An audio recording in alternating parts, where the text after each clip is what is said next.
What is going on, guys? We're back here with another video for you. Today's video, guess what? You guys saw that thumbnail. The gears have finally came in. And I'm really excited because, as you guys know, if you guys watch my other videos, I was really impressed with the Dodge that pulled my boat and the toy hauler. Now, is it going to pull like the Dodge? Probably not. I mean, I don't know. I'm sure it's going to be better. But I don't know if it's still going to, pull like that Dodge. Just because that Dodge is an inline six, they produce a massive amount of torque. So, I mean, let me know. Leave down in the comments below. Let me know what you guys think. How the Duramax is going to be once she gets re-geared.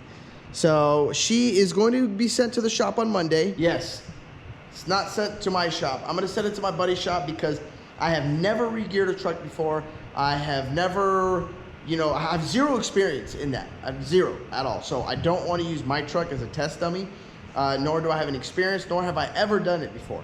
So I'm not going to try it and practice it on my truck just because I don't want to mess anything up. So I'm going to take it to my buddy's shop.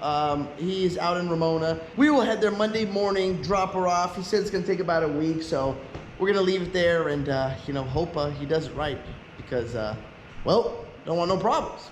But let's check out the gears and just see what they look like. There it is, guys.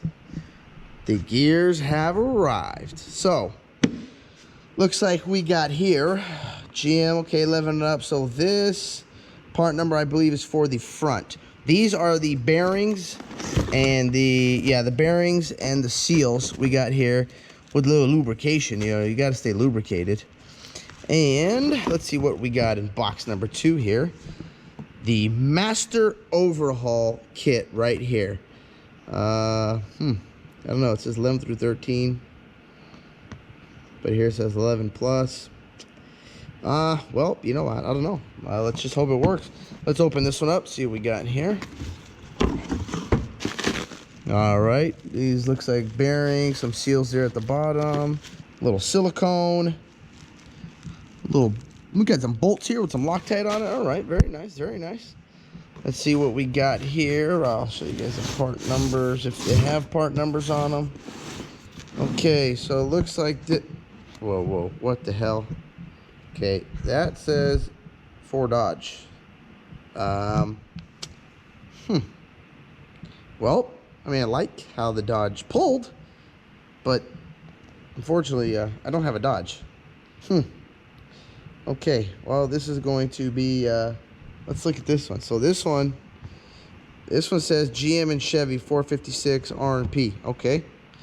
Well, I'm going to text my buddy real quick and see why it says it's for a Dodge.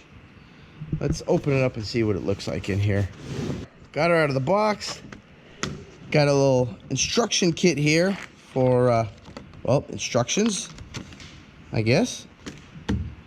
All right. Now, we got a little visitor. Dude, what? Why are you always naked? Where's your pants? No, we're not taking the boat out right now. We'll take the boat out later, okay? Let's talk about the gearing. You want to talk about some gears? Yeah, we're gonna talk about some gears.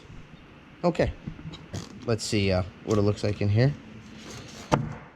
All right, looks like we got a shaft with some teeth on it here. Assuming this is going to be for the front. Yep, that's for the front right there. Hopefully it's for a GM and I guess not a Dodge. Let's open this one up and see what this looks like over here. All right. We got some nice looking teeth right there, boys. Looks good. Let's check her out here. We got the shaft over here. All right. Oh, she looks a little used. What, dude? Would you stop interrupting me while I'm trying to vlog? Okay, here. There you go. Want to hold it? Hold it. It's heavy. You're gonna drop it on your toes. Oh no, you want me to take it? Okay. There you go. Oh yeah. Oh yeah. Looks like, I don't know, they're heat treated maybe? I don't know. We're gonna find out. Hopefully, see if this fixes my problem. It's not a real big problem that I'm having. I don't like how, I gotta shift so much to get my truck to pull my toy hauler. And what I will do for you guys, once I get this thing re-geared, there is a break-in process I gotta do, but once it is broken in, I will do the video on me pulling the Duramax with the toy hauler and seeing pretty much if it helps or not and compare the speeds. Well, there you have it, guys. They have finally came in, and you know, I'm excited for it. I can't wait to see how this thing pulls, and mainly how it pulls a toy hauler. So that's all I got for you guys today. Just wanted to let you know, update on the gearing and everything came in, and hopefully within, I think, not this Friday, next Friday it should be done. We'll go do some test runs in it and see how we like it. So thank you guys for watching this video. If you like this video, don't forget to click that thumbs up button. Don't forget to hit subscribe. Thank you guys. Peace. Yeah.